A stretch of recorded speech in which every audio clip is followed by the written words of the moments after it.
নমস্কার। গতকাল 23 অক্টোবর সারা ত্রিপুরা সিভিল সোসাইটির ডাকে যে বন আহ্বান করা হয়েছিল, সেই বনে যারা এসে পিকেটিংয়ে এসেছেন এবং আমাদের দাবি নিয়ে যারা আন্দোলনে সামিল হয়েছেন, প্রথমে তাদেরকে আমি অভিনন্দন জানাচ্ছি। এবং এটা একটা ত্রিপুরার ইতিহাসে একটা সিভিল সোসাইটির ডাকে যে এত সাকসেসফুল যে বন হয়েছে, এটা ত্রিপুরার ইতিহাসে একটা নজিরবিহীন হয়ে থাকবে বলে আমি মনে করি। আরও একটা দিক হলো, যখন আমরা কালকের বনটা শেষের দিকে প্রায় 5টার পরে আমরা কোন কোন জায়গায় পিকেটিং উঠিয়ে নিয়েছি এবং আগরতলা শহরে আমরা 3টার দিকে বাইক ওঠার জন্য আমাদের পিকেটিং উঠিয়ে নিয়েছিলাম।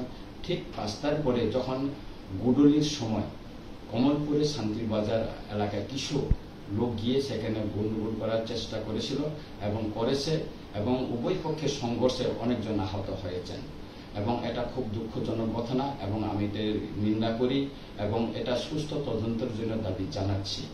এবং এখানে যারা আহত হয়েছেন কর্মকর্তারা রয়েছেন বিডিও অভিজিৎ মজুমদার, এসডিপি সমুদ্র দেববর্মা এবং ইঞ্জিনিয়ার অনিমেষ সাহা।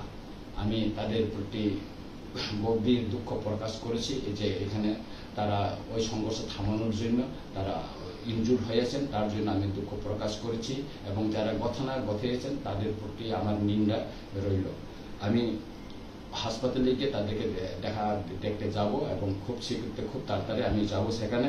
অপরদিকে আমি আরো খবর পেয়েছি এলাকার সারা রাত আমি সেখানে আমাদের লোকদের সঙ্গে কথা বলেছি। অজিত দেববর্মা উনি ইনজুর্ড হয়েছেন, ওনার পায়ে আঘাত পেয়েছেন, উনি কোলাই হাসপাতালে বর্তমান চিকিৎসাধীন। নবকুমার দেববর্মা উনি খুব ইনজুর্ড হয়েছেন, ওনাকে খুব মারপিট করা হয়েছে।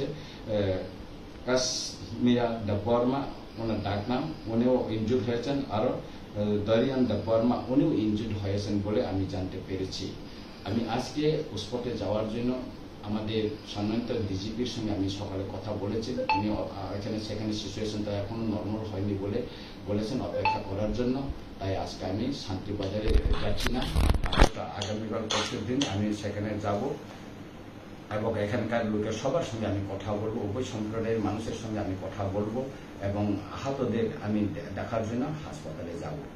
তাই আমি শেষে এই কথাই বলবো, ত্রিপুরার শান্তি সম্প্রীতি বজায় রাখার জন্য এবং এখানে উভয় জনগোষ্ঠীর সহাবস্থানের জন্য আমরা যে দীর্ঘকাল আমরা চেষ্টা করে আসছি সেটা যেন বজায় থেকে আমরা যে অধিকারের জন্য লড়াই করছি, এটা আমাদের সাংবিধানিক অধিকার এবং এটা গভর্নমেন্টের সঙ্গে চুক্তি করে যে শর্তগুলি এখনো বাস্তবায়ন হয়নি তার দ্রুত কার্যকরী করার জন্য আমাদের এই সংগ্রামটা আমরা সিভিল সোসাইটি থেকে আহ্বান করেছিলাম, সেটা সফল হয়েছে এবং আগামী দিন আমরা পিসফুল আর শান্তিপূর্ণভাবে আন্দোলন করার জন্য চেষ্টা আমরা করব এবং শান্তিবাজারে যে ঘটনা এটা পূর্ব পরিকল্পিত হইতে পারে এবং আমি আবারও পুলিশের নিকট আহ্বান করব এবং দাবি জানাবো যে এটা সুস্থ তদন্ত করে যারা জড়িত যেই হোক তাদের কঠোর শাস্তি যেন ব্যবস্থা নেওয়া হয় এবং করা হোক।